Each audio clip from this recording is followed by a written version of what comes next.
Hey, what's going on, you guys? Hey, welcome back to another episode of I Track. Big shout out to everybody that has just tapped in, man. I do appreciate each and every one of you guys. In today's episode, we'll be taking a look at what type of secret weapons the U.S. is using in the Middle East, along with tech billionaires owning water rights and what that could actually mean for us. But before we get into any of that, do make sure to smash that like button for me, hit that subscribe button if you're not a part of the I Track fan, man, and hit that hype button for me for good measure, and let's go ahead and get right into it. As an agency, the CIA possesses unique capabilities that only the president can deploy.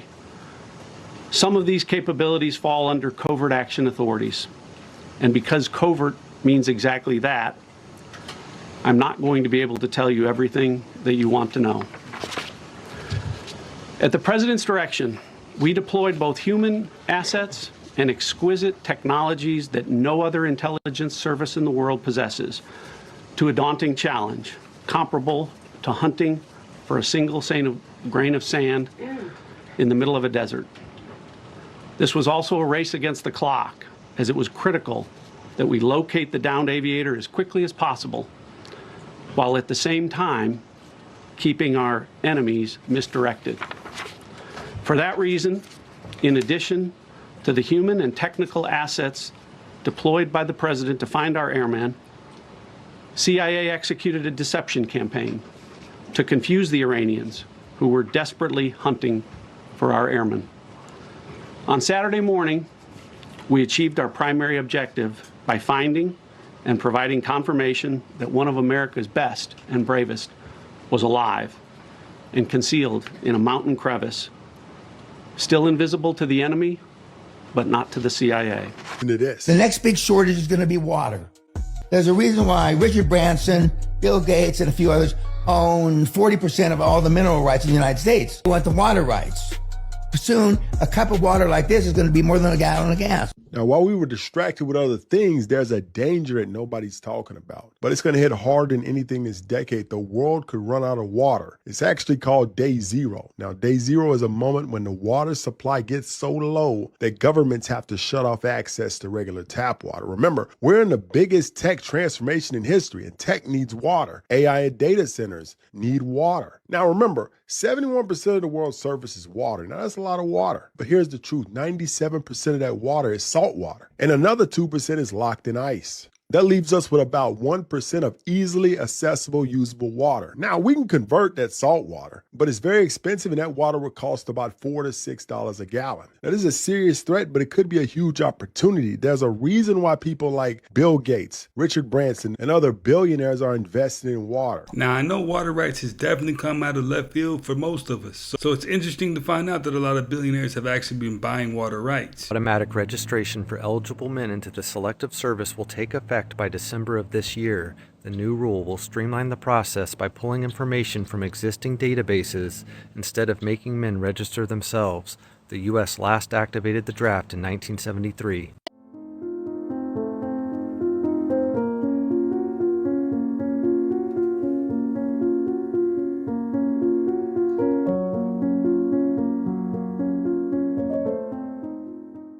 The mysterious pyramid offered by a founding member of the Board of Peace is next on the trumpet.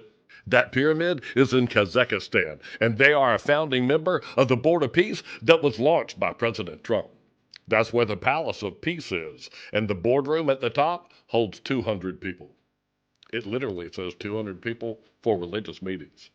Right there. 200 fallen angels descended onto Mount Hermon. This is definitely in the land of Magog right over here. And if you zoom in, you can see the Palace of Peace and Reconciliation.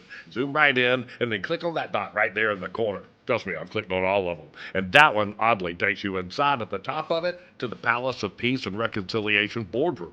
And you can zoom out and you can see how it comes to a point and it's got the birds all in it flying, the peace doves, and then there's a hole in the middle that goes all the way to the bottom of the pyramid. If you click on that little arrow, it goes right there, and that's the bottom of the board table right there. And if you want to see the four horses of the apocalypse, go down to the opera house right there, and then zoom out, and then click on the little man, and then click on that button right there by that parked car. Boop, that one right there. And then you can look at the top of the roof right there, and the four horses of the apocalypse are right there.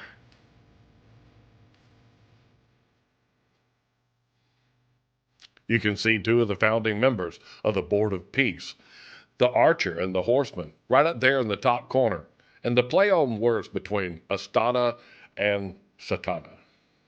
Just one of the founding members offering this place up, saying, totally can meet here, it's all good. So that just happened January of this year. Peace and religion meetings right up there in the top of the pyramid. I print the Apocrypha Bible and the Dead Sea Scrolls as a codex. And on my bio page is a link tree. It is what it is. They're finished sticking it right in your face. It's always been the shape of superhuman effort. You know, they called them Nephilim, but they were really giants. And that right there is the entrance to a tomb. If you're really paying attention, it's hard to call that a coincidence. Trump created the committee. Somebody gave Trump that building as a gift. He didn't pick the location, and he certainly didn't pick the shape of the building. Oddly enough, it's shaped like a pyramid, but I guess that's a coincidence, huh? CIA was very responsible for finding this little speck. It's like finding a needle in a haystack, finding this pilot. The CIA reportedly used the futuristic new tool called Ghost Murmur to find and rescue the second American airman who was shot down in southern Iran. Two sources told the New York Post that the secret technology uses long-range quantum magnetometry to find the electromagnetic footprint of a human heartbeat and pairs the data with artificial intelligence software to isolate the signature from background noise. The name is deliberate.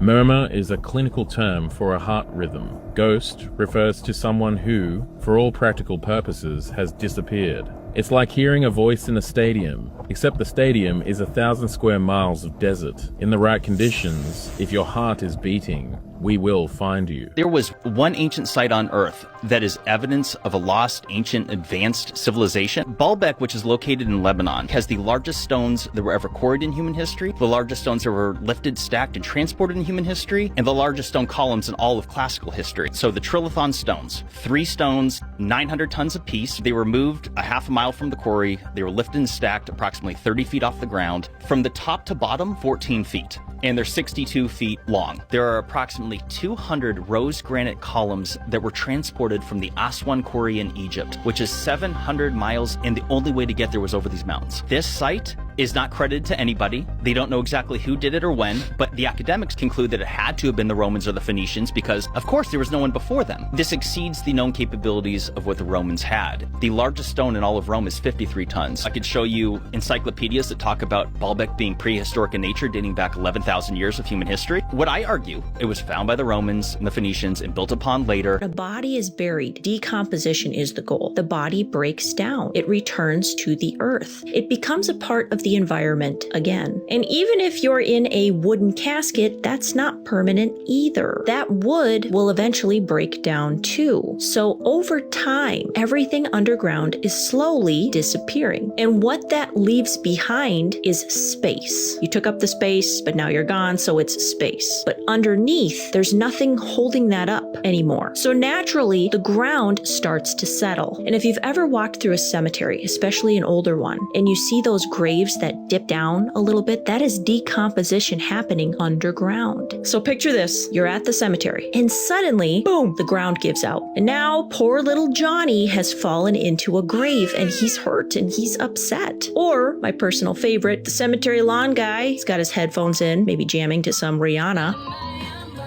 And suddenly, boom, he drops into a grave and he breaks both legs. This is no longer just awkward. This is lawsuits. And this is a very, very real problem. Were you listening when he told you? Not only can you never talk about it publicly, you have to be a debunker publicly. I'll tell the government right now, tell you right now if you're listening, NSA, CIA, I'm available.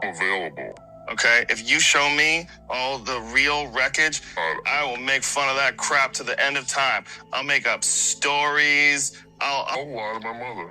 Okay, you show me a UFO, I'll lie to my mother. They got me. Now, knowing Joe Rogan's content, it's almost kind of hard to tell if this is satire or not, but definitely interesting to say the least. Petrified fish.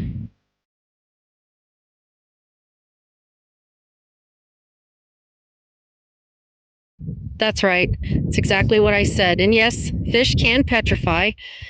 It's called permineralization. It's where the sediment replaces the tissue, the minerals. If you look behind me, we believe we've actually found one. You can see the eye hole. It goes all the way through. There's even a mouth down there, and there's pectoral fins, what we believe, and on top is the dorsal fin. And for all of you wondering how this fish got out here at 5,300 feet, well, there was a flood at one point in time when God flooded the earth to wipe it clean of the Nephilim and all the evil. That's when he told Noah to build the boat. And when the water receded, this is what was left, along with many of the other petrified giants that we believe we have found out here. Come see us. We're out here in Colorado. Please like, share, follow, repost, all that good stuff. And come on out and see us. PetrifiedGiants.com is where you can get some more information or book a tour. Thank you.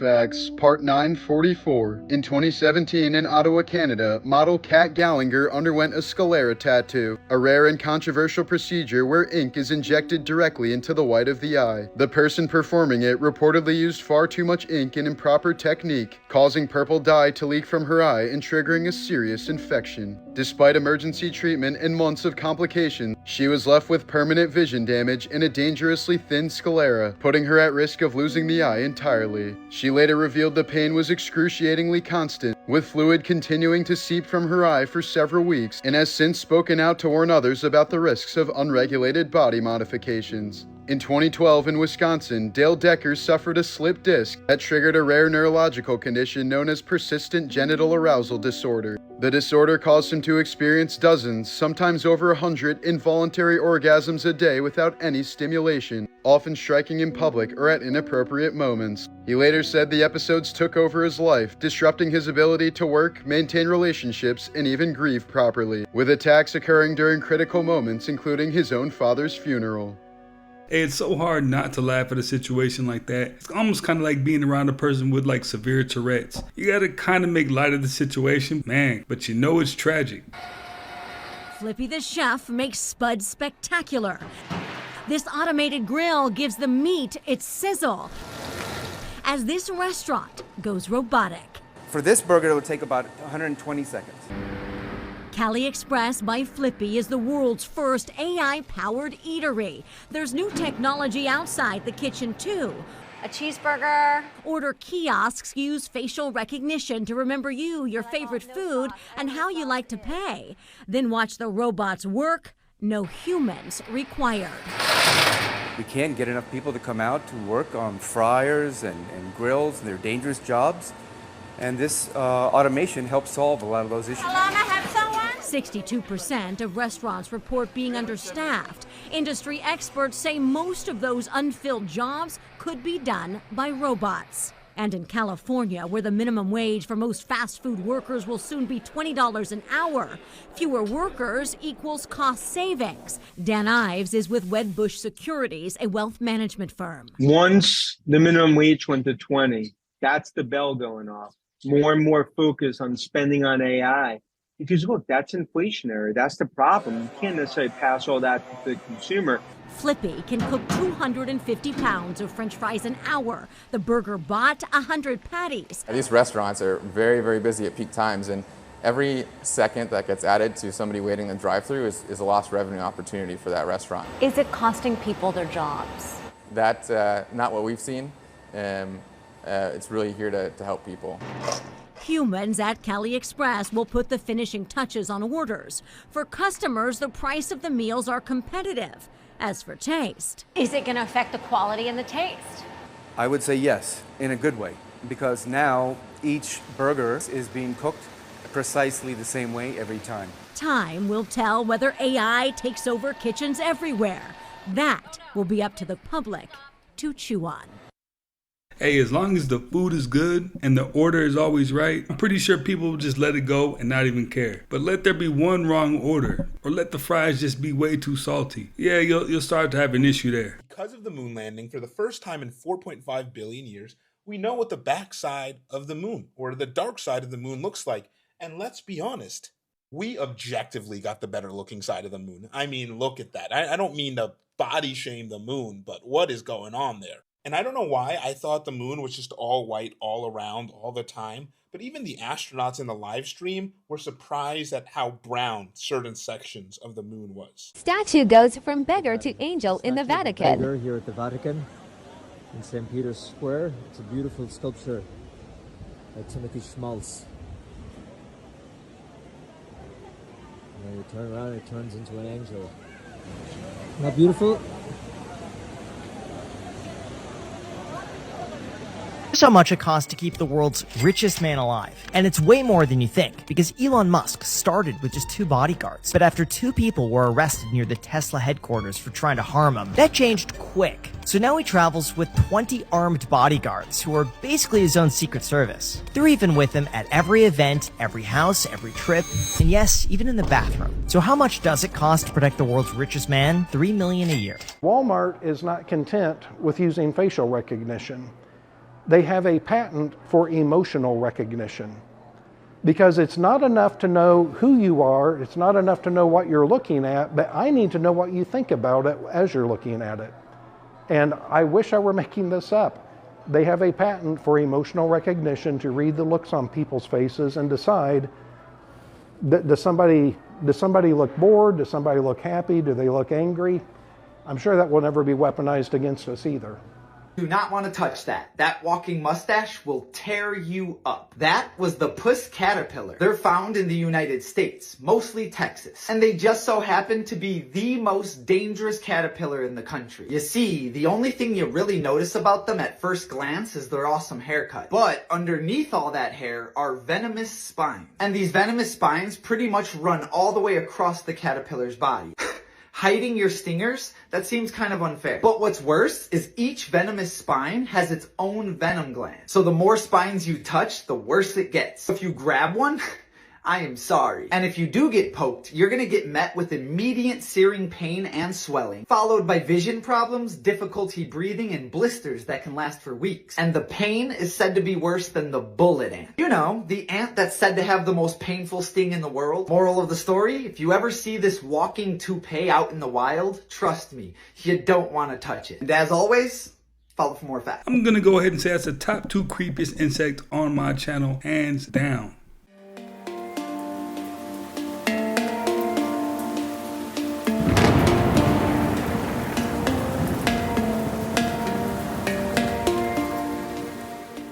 Breaking news, the CIA just disclosed on national television that they used classified technology to find the missing American pilot in Iran by listening to his heartbeat from miles away. The tool that was just discussed on national television by the CIA is called Ghost Murmur. It was built by Lockheed Martin's Skunk Works.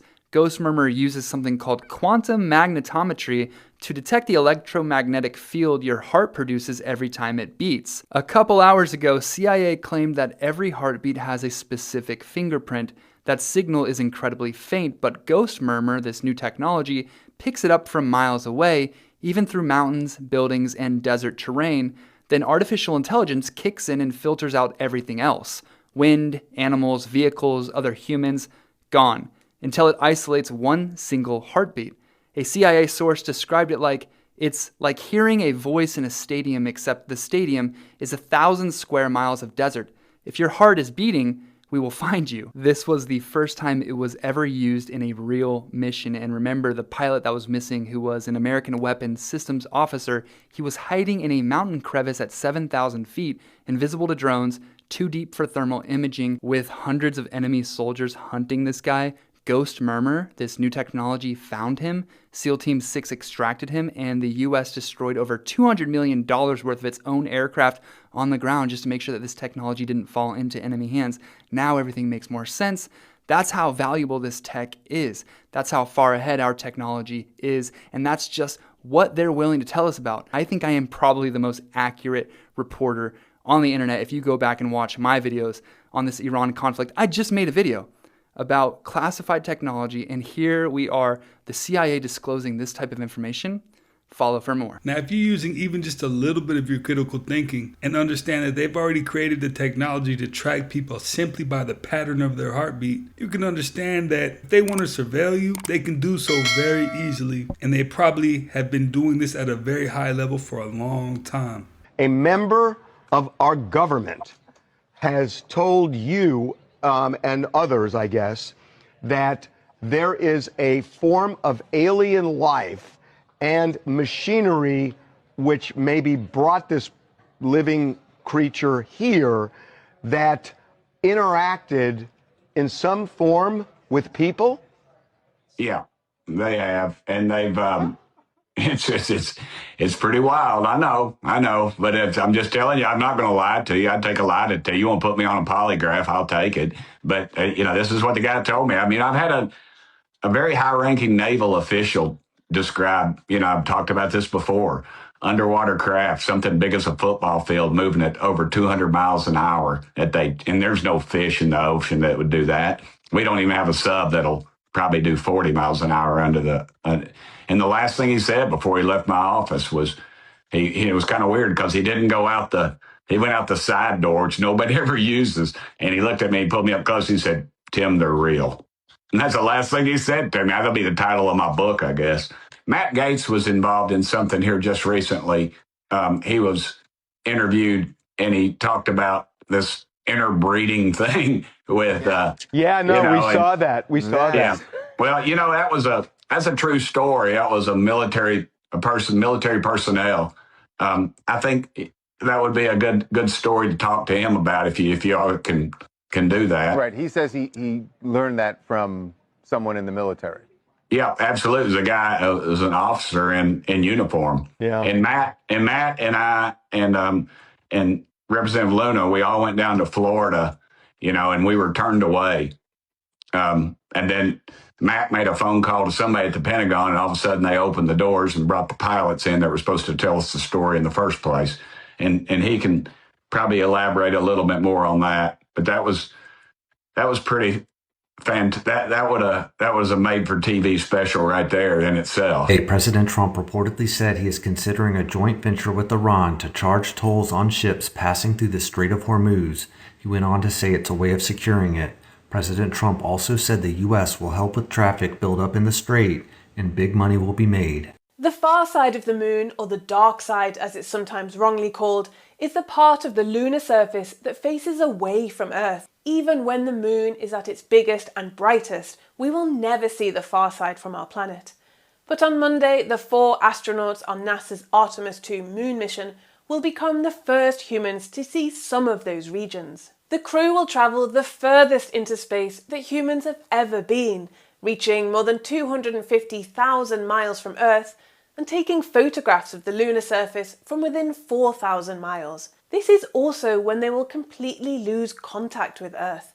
For 30 to 50 minutes, the moon will block laser and radio signals from NASA's mission control. The far side is more mysterious than the near side, with a thicker crust and more and bigger craters from asteroid impacts.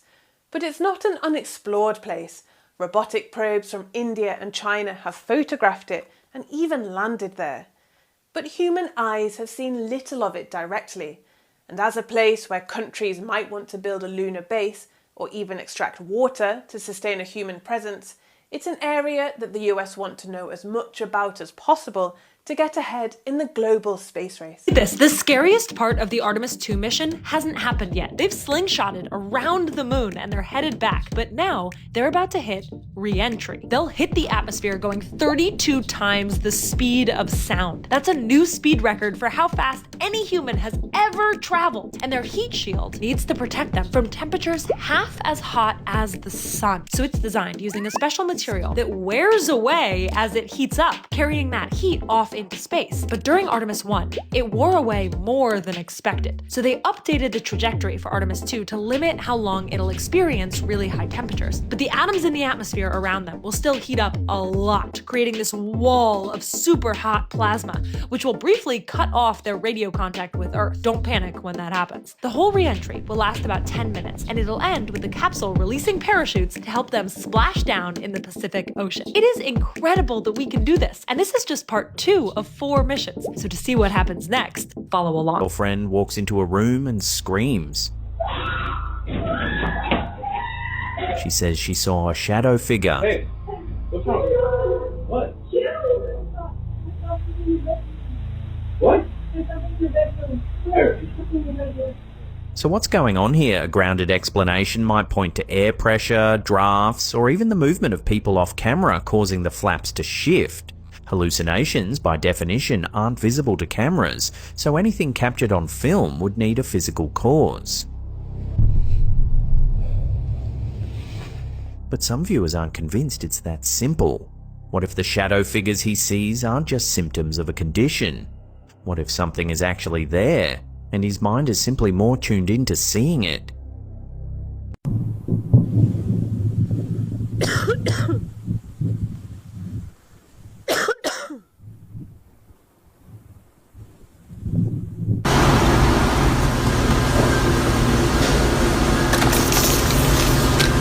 Yeah, this is a wolffish, and apparently they can bite even after being decapitated. So the question is, why can they still bite after, Some cold-blooded animals, a cell can still maintain membrane potential and be triggered just by touch. These cells do not rely on heat, so they can stay active for quite some time. And if you were wondering, wolffish can grow to about 6 feet, 40 pounds, and they have a crazy bite. Plus, they have teeth like this. Anyways, peace and love, baby. See you guys later. Multiple people, including 2 members of Congress, have not denied that our own government is experimenting with mixing the DNA between some alien species and humans, while the White House continues to telegraph that further disclosure is coming, we don't know when. Note to self: the government is interbreeding humans with aliens.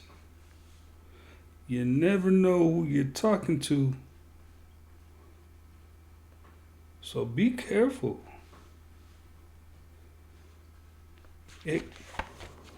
That's a real life fact. We've got some breaking news out of Egypt. Archaeologists have just lifted massive statues from the ruins of a sunken city off the coast of Alexandria. And what they have found so far is fascinating. Among these discoveries, divers have recovered a sphinx bearing the cartouche of Pharaoh Ramses II, granite statues from the late Ptolemaic period, a white marble Roman nobleman, 2 headless Ptolemaic Greek figures. And keep in mind, these pieces have been hidden beneath the Mediterranean for over 2,000 years now. That is insane. This site is believed to be the lost city of Canopus, which was a thriving port during the Ptolemaic period and the Roman era that sank after earthquakes and tidal waves took it out. Alongside these statues, archaeologists have also spotted remnants of merchant ships, stone anchors, and even what looks to be ancient machinery, all still resting on the seabed. What's cool is this isn't the first city to emerge from this bay. Heracleion and Cleopatra's Island Palace have also been found nearby. And this is where my mind starts going here. Every time we recover a lost city, it feels less like we're finding the past and more like the past is finding us. Think about Göbekli Tepe in Turkey, buried for millennia with no clear reason, or the pyramids, the megaliths, where the engineering still puzzles us today. And now Alexandria's underwater ruins are rising again. It's almost like it's sending us a message. Let me know, do you think ancient ruins like this? Well, the timing of those ruins actually coming to the surface is actually pretty wild. You would hit this granite plug and not be able to exit into the main shaft. As you can see here, highlighted in red, the main entrance, the descending passage, the pit, well shaft, and Queen's Chamber were all closed to the public when we visited, so we won't talk much about them in this video, although we may have episodes on them in the future. It would also be really great if we got to see those areas at some point in our lives. From here, we climb up through the ascending passage into the upper sections of the pyramid. This slightly claustrophobic passageway, which is beautiful and really fun to climb up into, is actually quite an awkward ascent and could be hard for some people. It's about 40 meters or 130 feet long and takes quite a bit of time to reach the top.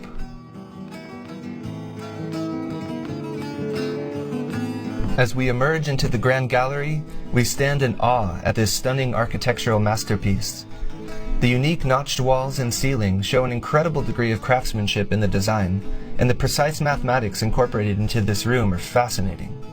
There's a beautiful and otherworldly essence in here that is unlike almost anything found throughout Egypt. and it left us with a feeling of wonder. At the bottom of the gallery on the right side is the entrance to the well shaft that goes deep down into the pyramid, but it is blocked by ramps and scaffolding, so you can't even see it. And just in front of the shaft is the locked gate of the passage that leads to the Queen's Chamber. We climbed down to have a look into the mysterious and eerie tunnel, and we would have loved to have gone in there to explore the mysteries in the beautiful chamber. But since it was closed to the public during our visit, we'll have to wait till next time. Making our way up the Grand Gallery, we couldn't help but feel we were in some sort of mechanism or technology that had a purpose we can only speculate on. We have daylight savings time because a guy was really into bugs. This was George Vernon Hudson.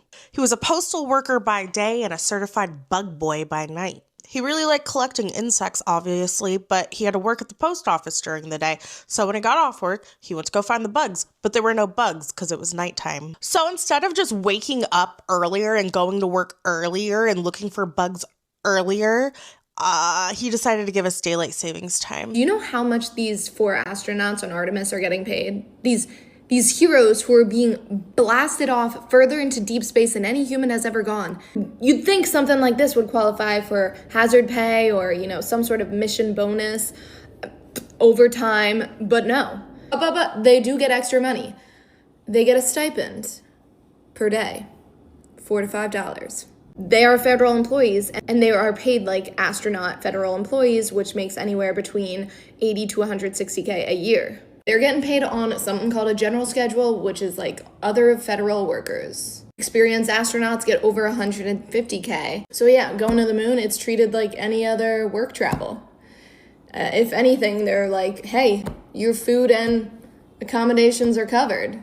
Free stay for 10 days. But actually how astronaut pay works, they start around what's called a GS-12, and you work your way up to GS-15. And that tops off at $190K. But they don't get paid per mission. They get a salary, period.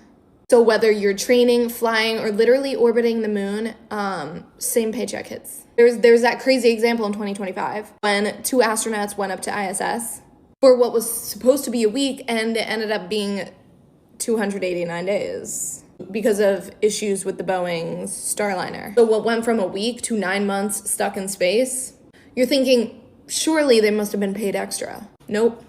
No overtime, no hazard pay, no bonus for being stuck in orbit.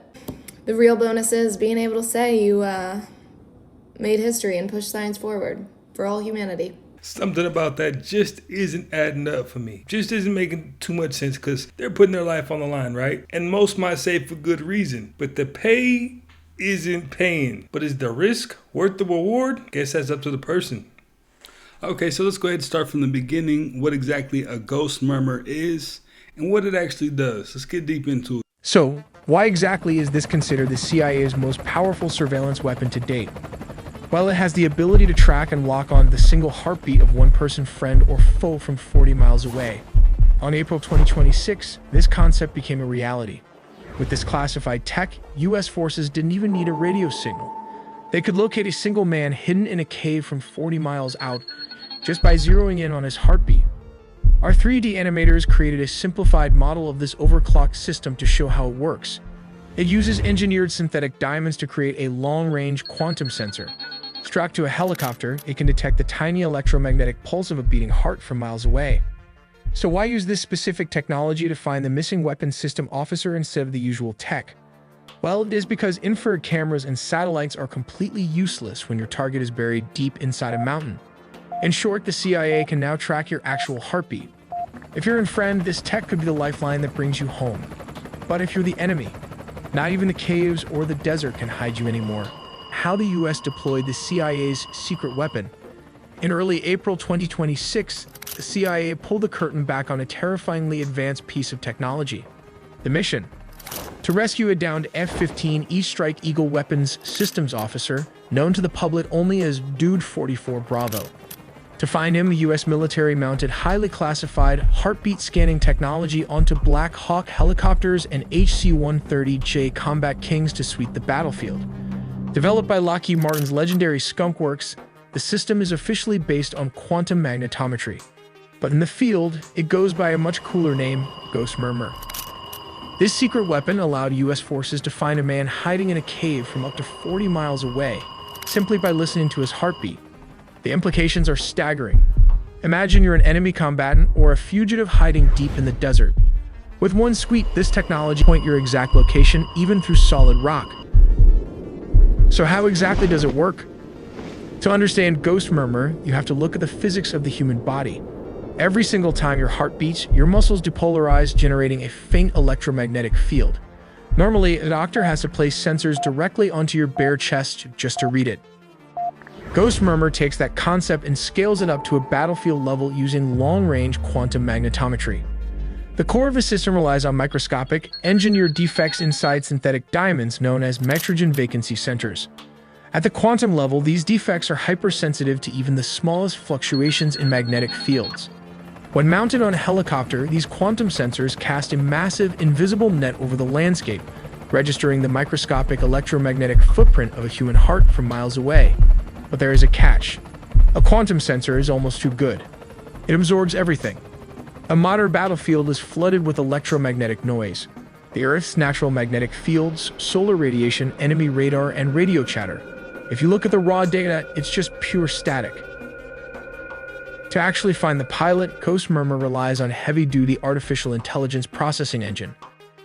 This AI is trained to do exactly one thing: recognize the precise clinical rhythm of a human heart, the murmur. It acts as an aggressive filter, discarding mountains of background interference to isolate that single repeating signal. As one source familiar with the program put it, it's like trying to hear a single whisper in a packed stadium, except the stadium is 1,000 square miles of desert. When Dude 44 Bravo went down, he spent roughly 36 hours in hiding. You might be wondering, why not just use satellites to capture his heat signature? The answer is simple. If he's hiding deep inside a cave system, traditional cameras and thermal trackers cannot penetrate those hardened structures. So this is the perfect time to use the Ghost Murmurs in the southern Iranian desert, provided the perfect testing ground. Well, you guys, that's another one in the books, man. I appreciate you guys for always stopping by, watching and learning with me. And as all the conspiracies unfold, we'll be taking a look at each and every one of them. We'll be evaluating for ourselves what the actual truth is. If you haven't already, go ahead and smash that like button for me. Hit that hype button. And if you're not a part of the iTrack fam, this is your time. Hit that subscribe button. And I will definitely catch you on the next one.